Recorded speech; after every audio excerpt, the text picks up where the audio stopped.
తెలంగాణ ఉద్యమం ప్రారంభం కాగానే జలయజ్ఞం అని ఒకటి మొదలుపెట్టినారు. ప్రాణహిత చేవెళ్ళ అని ఒక రంగుల కళ చూపెట్టి 10 ఏళ్ళు తమాషా చూసినారు.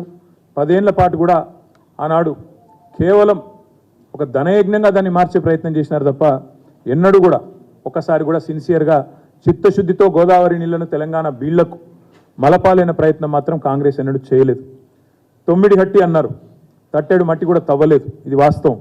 మహారాష్ట్రతో అక్కడ మహారాష్ట్రలో కాంగ్రెస్ గవర్నమెంటే ఉండేది, ఆంధ్రప్రదేశ్లో కాంగ్రెస్ గవర్నమెంటే ఉండేది, ఢిల్లీలో కూడా యూపీఏ గవర్నమెంటే ఉండేది. అంటే 3 చోట్ల కూడా వాళ్ళకు సానుకూలంగా వాళ్ళకు పూర్తిగా ఒకటే పార్టీకి సంబంధించిన పెద్దలు ఉన్నప్పటికీ ఎన్నడూ కూడా సిన్సియర్గా ప్రయత్నం చేయలేదు. కాబట్టే మహారాష్ట్రతో అంతర్రాష్ట్ర ఒప్పందం కూడా చేసుకోక దానికి ఎత్తు ఒక సాకని ఇంకోటి ఒక సాకని అంతర్రాష్ట్ర వివాదమని నీటి లభ్యత లేదని రకరకాల మాటలు చెప్పి ఆఖరికి ఏమి చేయకుండానే తట్టెడు మట్టి తీయకుండా ఒక కాలువ తవ్వకుండా మరి మొబిలైజేషన్ అడ్వాన్స్ల పేరిట కాంట్రాక్టర్లకు మాత్రం అడ్డగోలుగా 1 కాదు 2 కాదు అడ్డగోలుగా ఆనాడు మరి వారు కాంట్రాక్టర్లకు మొబిలైజేషన్ అడ్వాన్స్ ఇచ్చి 10 ఏళ్ల పాటు ఆనాడు టైంపాస్ చేసినారు. ఇగో ఆనాటి కాగ్ రిపోర్ట్లే సాక్ష్యం.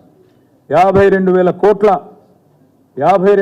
కోట్ల అవినీతి అని నేను చెప్పడం కాదు, ఆ రోజు కంట్రోలర్ అండ్ ఆడిటర్ జనరల్ కూడా వారిని తప్పుపట్టినారు.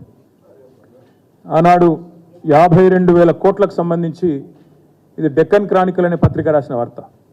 52,000 కోట్లు అని చెప్పి ఇది టైమ్స్ ఆఫ్ ఇండియా అనే పత్రిక Jalayagnam the mother of all frauds అని చెప్పి ఆనాడు టైమ్స్ ఆఫ్ ఇండియా అనే పత్రిక రాసిన వార్త.